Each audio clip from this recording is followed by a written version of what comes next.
தென்னகத்தின் குரல் நேயர்கள் அனைவருக்கும் வணக்கம். நாம் தொடர்ச்சியாக ஒவ்வொரு சட்டமன்ற தொகுதியை வாரியாக யார் வேட்பாளர்கள் என்பதை தெளிவாக அறிந்து வருகின்றோம்.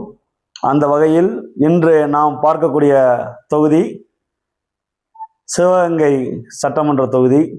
சிவகங்கை சட்டமன்ற தொகுதி 1952 முதல் 2021 வரை 16 பொதுத் தேர்தல்களை சந்தித்துள்ளது. இந்த சிவகங்கை சட்டமன்ற தொகுதியில் காங்கிரஸ் கட்சி 6 முறையும், அதிமுக 4 முறையும், திமுக 4 முறையும், கம்யூனிஸ்ட் கட்சி 2 முறையும் அந்த தொகுதியில் வெற்றி பெற்ற வரலாறு உண்டு.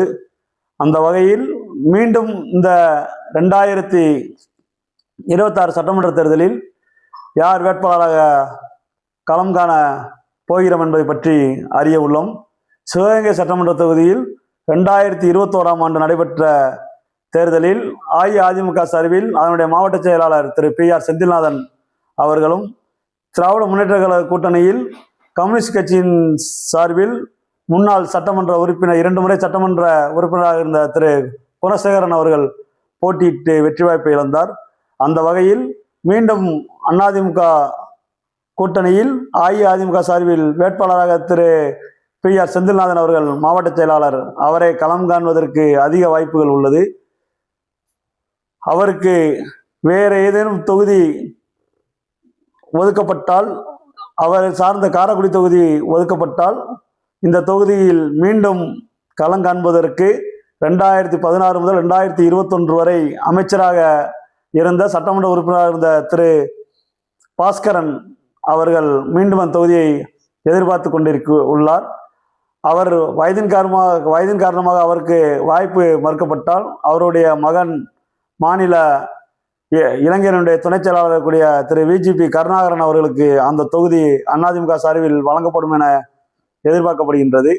இந்த 3 பேரில் ஒருவர் தான் அதிமுகவின் சார்பில் அந்த தொகுதியில் வேட்பாளராக களம் காண உள்ளார்கள்.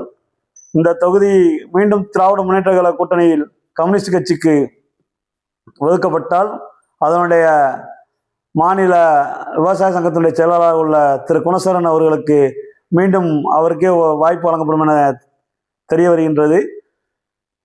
இல்லை, இந்த சிவகங்கை தொகுதியில் திராவிட முன்னேற்ற கழகம் நேரடியாக போட்டியிட்டால், மாவட்டத்தினுடைய துணை செயலாளராக உள்ள திரு திருப்புவன பேரூராட்சியினுடைய தலைவர் திரு சேங்கமாறன் அவர்களும், அவர்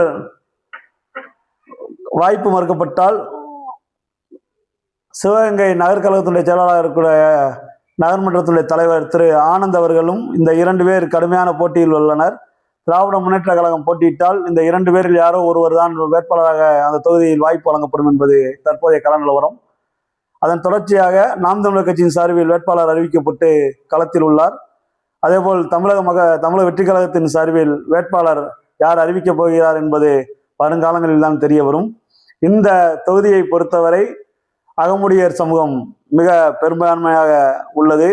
அதற்கு அடுத்த பகுதியாக யாதவர் சமூகம், அதற்கு அடுத்த பகுதியாக உடையார் மற்றும் இஸ்லாமியர் சமூகங்கள் இந்த தொகுதியில் உள்ளன. பிற சமூகங்கள் குறிப்பிட்ட அளவு அந்த தொகுதியில் உள்ளது. இந்த தொகுதியை பொறுத்தவரை சிவகங்கை மாவட்டத்தினுடைய தலைநகராக இருக்கக்கூடிய இந்த தொகுதியில் சிவகங்கை நகராட்சி, சிவகங்கை நகராட்சி மற்றும் பிற பேரூராட்சிகளை சார்ந்து இந்த தொகுதியில் மக்கள் அதிக அளவில் வாக்களிக்க உள்ளனர். இந்த தொகுதியில் மீண்டும் திராவிட முன்னேற்ற கழகமும் அண்ணா திராவிட முன்னேற்ற கழகம் கடுமையான போட்டியில் உள்ளது. யார் வெற்றி பெற போகிறார் என்பது எஜமானர்களாகிய மக்கள் கையில் தான் உள்ளது. நன்றி.